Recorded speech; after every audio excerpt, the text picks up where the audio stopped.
elegancka i takie, bo tu jest no, świetne. Z tego coś można zrobić pięknego, nie? Znajdujemy się na plantacji wikliny w starodorzeczu Wisły.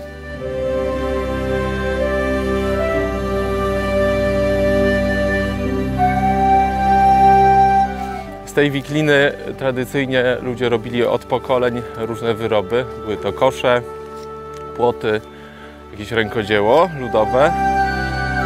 My naturalnie teraz nie wykorzystujemy już wikliny w ten sposób i tworzymy, przynajmniej ze studentami na Politechnice, wielkie formy przestrzenne z wikliny, które mają funkcję już czysto estetyczną.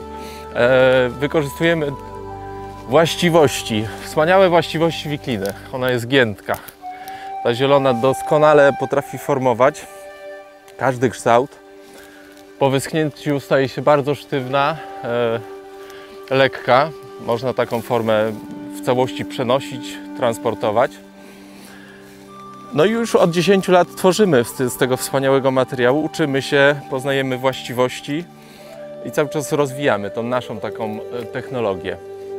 Oczywiście wykorzystują też tę technologię bobry, zobaczcie tutaj, do budowy żeremi. To jest efekt działania bobrów, które też chętnie wykorzystują ten materiał do budowania swoich form przestrzennych.